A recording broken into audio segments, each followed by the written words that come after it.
আসসালামু আলাইকুম রহমতুল্লাহ।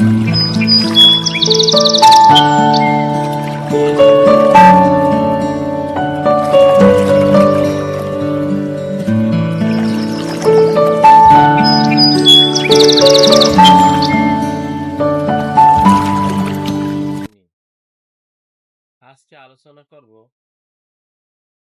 কিডনি পাথর, মূত্রথলিতে পাথর। কিডনিতে এবং মূত্রথলিতে পাথরের বিষয় নিয়ে আলোচনা করব। বাংলাদেশে এই রোগে 80% মানুষ ভুগতেছেন।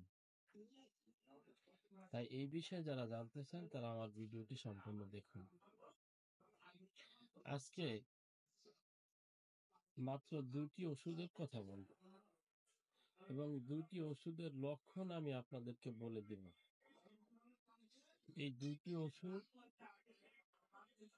এর নাম বলবো এবং এর লক্ষণ বলবো।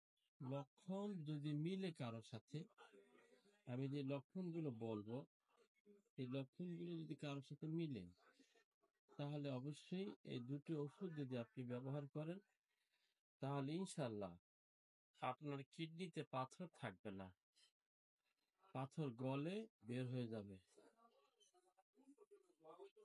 এর মধ্যে প্রথম যে লক্ষণটির কথা বলবো, এই লক্ষণটি হচ্ছে রোগী সর্বদা ঘন ঘন প্রস্রাব করে, বারবার প্রস্রাব করার ইচ্ছে থাকে এবং প্রস্রাব ফোঁটা ফোঁটা হবে,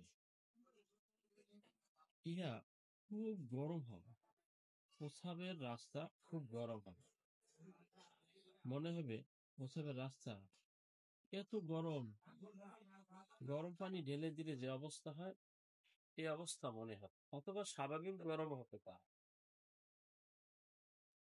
হঠাৎ প্রস্রাবের বেগ, মূত্রথলির মধ্যে চুলকানি থাকবে, মূত্রথলির মধ্যে চুলকানি, প্রস্রাবের রাস্তা গরম, বারবার প্রস্রাব করার পরও আবার মনে হয় যেন প্রস্রাব রয়ে গেছে, এরকম অবস্থা দেখা যায়। তো এই অবস্থা যদি দেখা দেয়, তাহলে আপনি মাত্র 2টি ওষুধ ব্যবহার করবেন। এই 2টি ওষুধ ব্যবহার করলে ইনশাল্লাহ আপনার প্রস্রাবের রাস্তায়, মূত্রথলির রাস্তায়, কিডনির রাস্তায়, কিডনির মধ্যে যদি পাথর থাকে সেটা ইনশাল্লাহ বের হয়ে যাবে। 1 নম্বর যে ওষুধটির কথা বলবো, এই ওষুধটির নাম হচ্ছে ক্যান্থারিক বেশি। এই ক্যান্থারিক বেশি এটি 200 পাওয়ার নেবেন, 200 পাওয়ার নেবেন। এটি জার্মানি ওষুধ নেবেন, ডাক্তার রেকোয় কোম্পানির ওষুধ নেবেন। এই ওষুধটি 15 ফোঁটা করে 3 বার খাওয়ার আধা ঘন্টা আগে খাবেন, কুসুম গরম পানির সাথে খাবেন। ছোটরা 7 ফোঁটা খাবে, কুসুম গরম পানির সাথে খাবেন, আধা ঘন্টা আগে খাবেন। দ্বিতীয় নাম্বার যে ওষুধটির কথা বলবো, এই ওষুধটির নাম হচ্ছে ক্যানাবিস ইন্ডিকা। দ্বিতীয় নাম্বার যে ওষুধটির কথা বলবো, এই ওষুধটির নাম হচ্ছে ক্যানাবিস ইন্ডিকা। এটিও 200 পাউন্ড নেবেন। এটি 15 ফোঁটা করে 3 বার খাবার আধা ঘন্টা আগে খাবেন অথবা আধা ঘন্টা পরে খাবেন। ছোটরা 7 ফোঁটা খাবে আর বড়রা 15 ফোঁটা খাবে। এভাবে যদি ওষুধটি নিয়মিত খান, তাহলে আপনার কিডনিতে যদি কোনো পাথর থাকে, মূত্রথলিতে যদি কোনো পাথর থাকে, তাহলে সেটা বের হয়ে যাবে। মূত্রথলিতে, কিডনি থলিতে পাথর হওয়ার 1 নম্বর যে কারণ, সেটা হচ্ছে পানি কম খাওয়া, প্রস্রাব আটকিয়ে রাখা, পায়খানা আটকিয়ে রাখা, ইত্যাদি ইত্যাদি কারণ।